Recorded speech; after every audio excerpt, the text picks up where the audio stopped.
So at home, the water that we use for washing in the sink and basin of the kitchen, garden, park, terrace, etc. goes out somewhere. Is this wastewater? Just like you flush a toilet, where does the water go after flushing the toilet? Of course, it goes out of the bathrooms, but where does it end up? Can we reuse this water again? And if so, how? To answer this question, let's look at this wastewater story first. So we know that there is plenty of water on earth, but there is also very little drinkable water, and because of this, we use more water than we need. In order to address this issue, the UN General Assembly declared the 2005 to 15th period as the international 10-year period for action and water for life. So what they're saying, जैसे कि हमें पता है कि हमारे अर्थ पे plenty of water is present, but उसमें से एक बहुत ही स्मॉल, एक बहुत ही छोटा सा अमाउंट ऑफ वाटर है जो कि ड्रिंकेबल वाटर है. एंड इसी रीज़न की वजह से कि हम जितनी हमें रिक्वायरमेंट है उससे ज़्यादा क्या करते हैं, हम वाटर का यूसेज करते हैं. सो इस इशू को एड्रेस करते हुए, इस इशू को कंसिडर करते हुए जो यूएन जनरल असेंबली है, उन्होंने 2005 to 2015 तक के पीरियड को इंटरनेशनल 10 ईयर पीरियड डिक्लेयर किया था for action and water for life. Okay, so जो वाटर लोड किया जाता है विद सो मेनी इम्प्योरिटीज़, वो आपका फोल स्मेलिंग होता है, डार्क कलर होता है. एंड ये कहाँ से आता है? From homes, industry, hospitals, hotels, offices and other place. अब ऐसा वेस्ट वाटर को क्या कहा जाता है? सीवेज कहा जाता है. And most of the sewage जो है वो वाटर है जिसके अंदर डिजॉल्व एंड सस्पेंडेड इम्प्योरिटीज़ है. एंड उनको अब क्या कहा जाता है? उन इम्प्योरिटीज़ को कंटेमिनेंट्स कहा जाता है. Okay, so now they have classified the contaminants as follow. First of all, we have organic impurities. So human feces, animal waste, urine oil, pesticides, fruit and vegetable waste, etc. ये सारी आपकी organic impurities होती हैं as in contaminant. Then we have inorganic waste में आपका nitrate, sulfate, phosphorus, metals. Okay, चलो. Then we have nutrients in which phosphorus and nitrogen is included, and we have bacteria and other microorganisms in which those which cause cholera, typhoid and dysentery. वो सभी चीज़ जो cholera, typhoid and dysentery cause करते हैं, they are included in the bacteria and other microorganisms, and these all are the contaminants. Okay. Then next we come to types of sewage. So various types of sewage is there depending upon its color and odor. So किस तरह का colour है, किस तरह की odor है, independency पर क्या बहुत सारे वेरियस टाइप्स ऑफ सीवेज होते हैं. एंड एक सीवेज आपका ब्लैक हो सकता है और उसकी एक बहुत ही बैड ओडोर होती है, right. So sullage water, first of all we have sullage water. So waste water release from the kitchen is called sullage water. वो सारा वेस्ट वाटर जो किचन से रिलीज होता है that is sullage water. And जो contaminants होते हैं आपके सलेज वाटर में that is mild detergent, oil and food particle. Moreover इसके अंदर बहुत सारे ऐसा वाटर होता है जो कि आपका रिलीज होता है जब हम यूटेंसिल यानी कि जो घर में आपके बर्तन होते हैं जब आप उन्हें वॉश करते हो, तो काफ़ी सारा जो वाटर रिलीज होता है सलेज एज अ सलेज वो आपका वहीं से प्रोड्यूस होता है.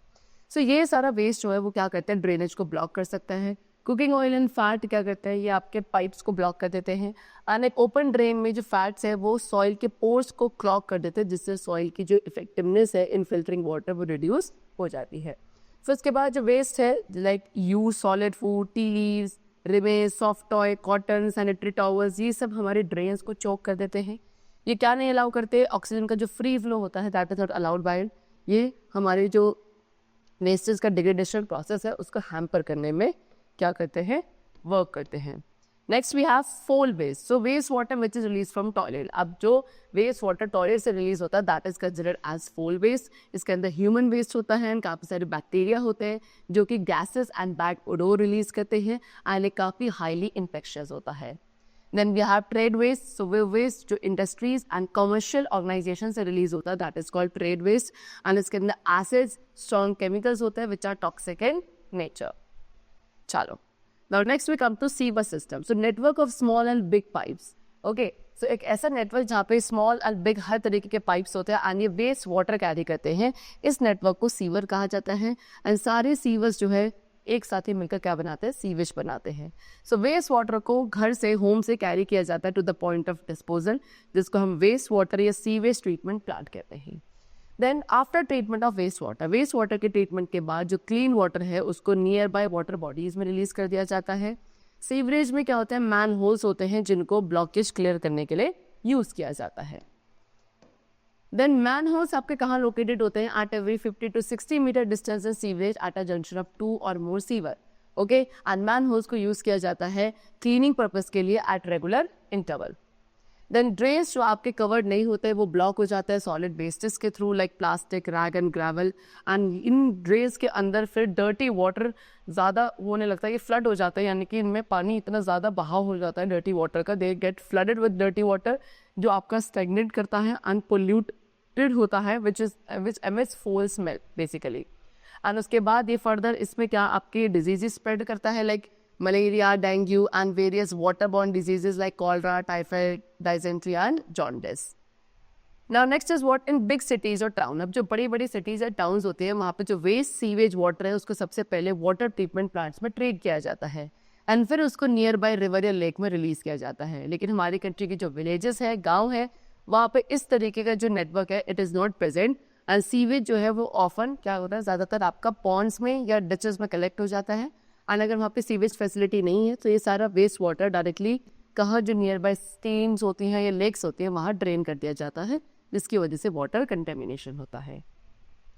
Then next we have waste water treatment. So कैसे अब वेस्ट वाटर ट्रीटमेंट किया जाता है, तो वेस्ट वाटर ट्रीटमेंट के अंदर क्या है, हमें टेक्नोलॉजी को अप्लाई करना होता है सो दैट हम क्या कर सके, जो वेस्ट वाटर की क्वालिटी है उसको इम्प्रूव कर सके, उसको अपग्रेड कर सके। And for that we have what the whole well-established technology which is known as wastewater treatment. Okay, let's discuss the steps which are involved in wastewater treatment. First of all, bar screen. So ये पहली stage है जिसमें क्या होता है, सबसे पहले जो लार्ज सॉलिड मटेरियल है like plastic, can, napkin, stick and rag, इन सबको स्क्रीन किया जाता है। कैसे, सीवेज वाटर को वर्टिकल बार्स के थ्रू पास किया जाता है, जितना भी सॉलिड मटेरियल है वो सारा सेपरेट हो जाता है।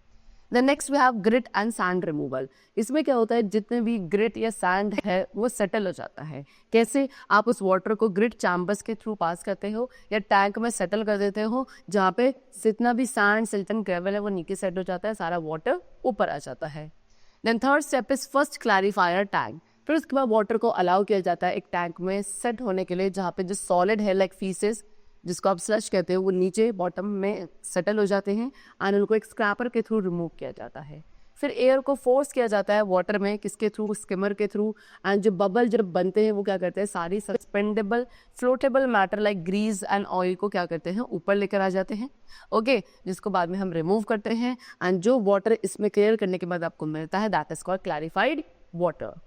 Then we have aerator. Aerator stage में क्या होता है, इसमें बेसिकली स्लश को ट्रीट किया जाता है। स्लश क्या है, जो फर्स्ट स्टेज के बाद आपको पानी मिलता है उसको स्लश कहा जाता है। उसमें हम उसको ट्रीट करते हैं किसके साथ, एरोबिक बैक्टीरिया के साथ in the presence of air. ये एक बायोलॉजिकल प्रोसेस है जहाँ पे ऑर्गेनिक मैटर को नेचुरल डिकम्पोजर्स लाइक बैक्टीरिया के थ्रू ब्रेक किया जाता है। After that we have second clarifier tank. अब बैक्टीरिया, प्रोटोजोआ, बॉम्ब्स, ये सभी ऑर्गेनिक मैटर पे फीड करते हैं, जिसकी वजह से क्लम्प्स बन जाते हैं ह्यूमस लाइक मटेरियल के, जो आपका बॉटम में सेटल हो जाता है। फिर आप वाटर को टॉप लेयर से रिमूव कर देते हैं एंड जो ड्राइड एक्टिवेटेड स्लज है उसको एज अ मैन्योर यूज किया जाता है। And then we have chlorination. फिर उसके बाद डिसइंफेक्टेंट जैसे कि क्लोरीन, ओजोन, इन गैसेस को क्या किया जाता है, ऐड किया जाता है सो दैट जितने भी छोटे छोटे माइक्रो ऑर्गेनिजम्स हैं उनको किल किया जा सके। एंड इस ट्रीटेड वाटर को फाइनली नेचुरल वाटर बॉडीज में रिलीज किया जाता है like rivers and lakes. Okay, so this is how the wastewater is treated before releasing into any water bodies of in the big cities and town basically. After that, class sanitation and diseases. So water sanitation is the process of cleaning water to make it safe for drinking, bathing, cooking and other uses. Water sanitation का मतलब क्या है, basically water को treat करना, एक ऐसा process जहाँ पे हम वाटर को क्लीन करते हैं सो दैट उसको सेफ बनाया जा सके ड्रिंकिंग, बेदिंग, कुकिंग एंड बाकी पर्पस के लिए। So what are the effects of poor sanitation. Poor sanitation के क्या क्या इफेक्ट्स है। सो जो विलेजर्स होते हैं वो क्या करते हैं, वो ओपन एरिया में डेफिकेट करते हैं या ड्राई रिवर बेड्स पे, railway track, field and even directly in water में भी वो क्या करते हैं, डेफिकेट करते हैं, जिसकी वजह से वाटर एंड सॉइल पोल्यूशन होता है।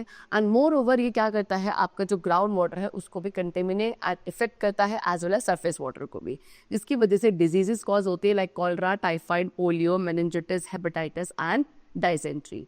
ठीक है, अब सैनिटेशन एक मेजर प्रॉब्लम है डेवलपिंग कंट्रीज में लाइक इंडिया एंड चाइना।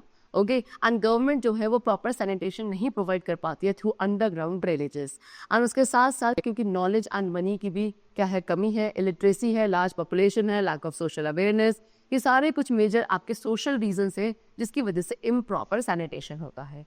सो इस प्रॉब्लम को अवॉइड करने के लिए low cost on site sewage disposal system आपके यूज किए जाते हैं, इन सिस्टम में क्या किया जाता है, सिस्टम आपका जो ह्यूमन एक्सक्रीटा होता है उसको कलेक्ट करता है एंड एक वो ये पाइप में उसको स्टोर किया जाता है।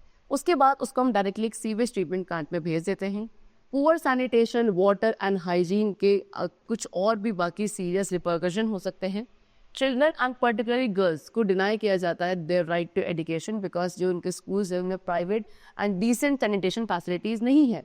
सो वुमेन को फोर्स किया जाता है कि वो क्या करें, अपना large part of day fetching, मतलब अपने दिन का एक अच्छा खासा जो पार्ट है उसको क्या पानी को निकाल के लाना एंड पानी को इधर से उधर लेकर जाने में ही उनका अच्छा खासा समय क्या हो जाता है, वेस्ट हो जाता है। पुअर फार्मर्स, अब जो पुअर फार्मर्स है, वेज अर्नर्स हैं, ये आपके लेस प्रोडक्टिव भी होते हैं due to illness, health system are overwhelmed and national economy suffer.